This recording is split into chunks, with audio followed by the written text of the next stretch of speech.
Salut tout le monde, j'espère que vous allez bien. Moi je vais super bien. Comme vous pouvez le voir, cette vidéo prend un format tout particulier. Je suis accompagnée de deux invités, Chris et Oreb, qui vont se présenter dans pas longtemps.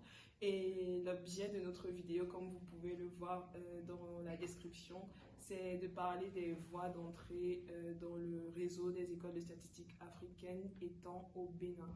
Du coup, je vais passer la parole à Chris. Tu te présentes, ton prénom et ton parcours post-bac. Bien sûr. Alors, bonsoir à tout le monde ou bonjour selon l'heure où vous nous suivez.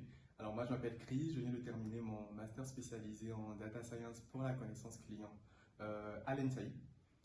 Mais avant ça, juste après mon bac, j'ai fait une licence en planification qui est une filière similaire à la statistique, du coup à l'ENEAM, à l'École nationale d'économie appliquée et de management. Ensuite, je suis venu en France où j'ai repris une licence en économie, juste la troisième année de licence en économie à l'Université Paris 1, Panthéon-Sorbonne. Ensuite, j'ai enchaîné avec un master en économie, en ingénierie économique et analyse de données.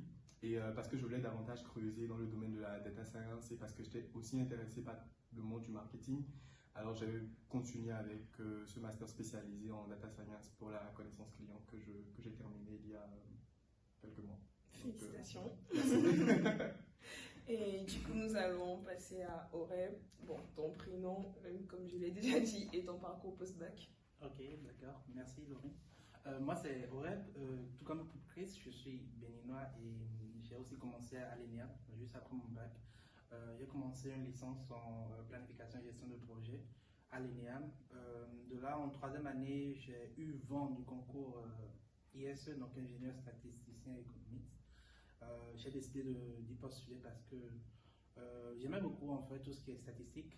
Dans ma formation de licence, en fait, j'étais plus assez en fait gestion de projet et tout. Et vu que j'avais une vraie appétence pour tout ce qui est statistique, analyse de données et tout, bah, j'ai décidé de passer ce concours ISE.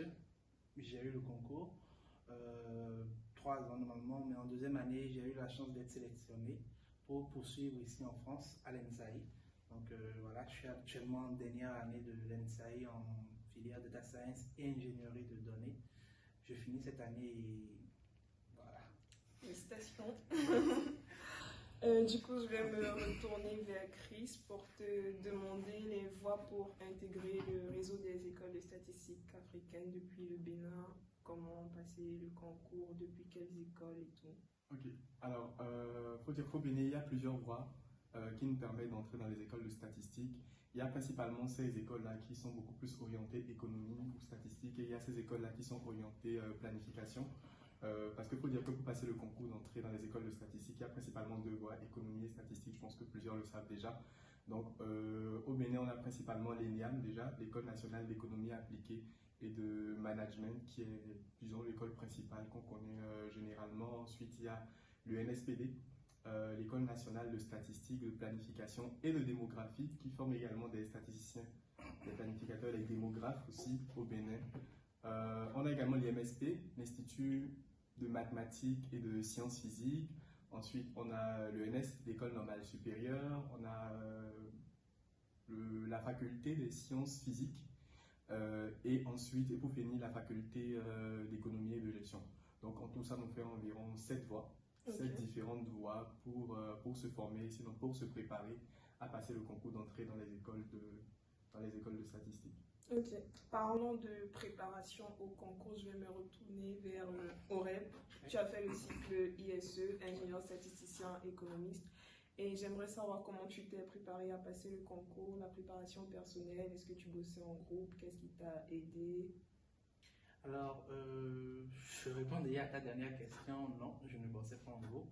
J'étais plus solo. C'est vrai qu'au début, on a pris la décision ensemble avec 2 autres de mes camarades de passer le concours.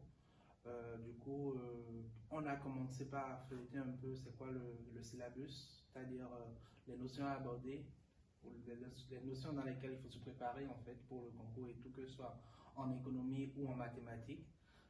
Du coup, on a commencé à bosser un peu. Ça, c'était, je dirais, vers la fin de la deuxième année, dans les vacances de deuxième ou troisième année de licence. Donc, à mi-parcours, bah, ils ont abandonné. Ils avaient sans doute leur raison. Du coup, j'ai continué tout seul. Donc, Dans mon plan, tout ce que je faisais, c'était aller chercher sur le site du CAPESA, merci, aller prendre des épreuves, des anciennes épreuves, aller prendre le syllabus de toutes ces matières-là qu'on aura. C'était 2 matières de maths, une matière d'éco et une matière de culture générale. Du coup, j'ai pris surtout les mathématiques, j'ai pris des épreuves, j'ai revu les propriétés qu'on avait en mathématiques en terminale et première année, deuxième année d'université. Ensuite, j'ai traité, je crois, mon objectif c'était de traiter les 10 dernières épreuves, les 10 dernières épreuves à partir de, je crois, 2019, donc 10 années en arrière. J'y suis pas arrivé, mais j'ai traité quand même le MASI. Okay.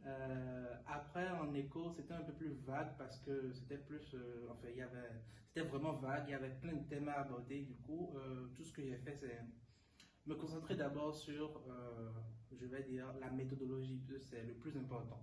Donc, la méthodologie de dissertation économique, j'ai pris du temps à vraiment maîtriser cette méthode-là.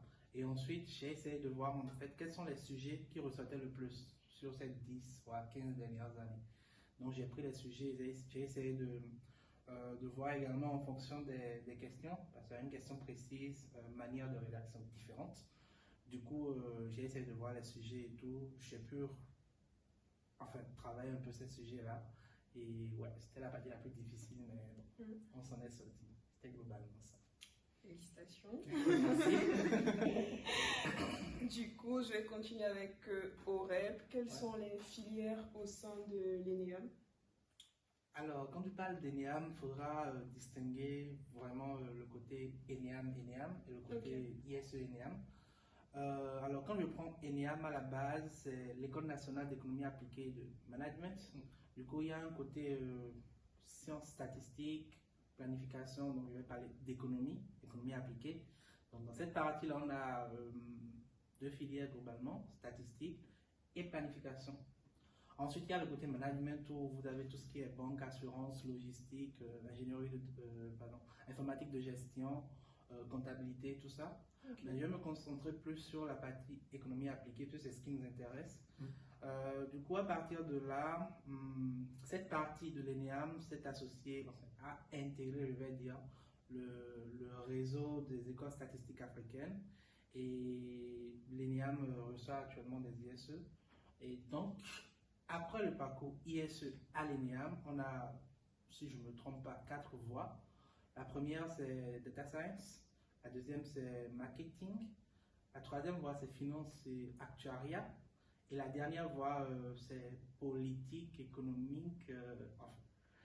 Du coup, il y a 4 voies, en fait, après ISE. Et l'ENEAM, en général, il y a beaucoup de filières. D'accord.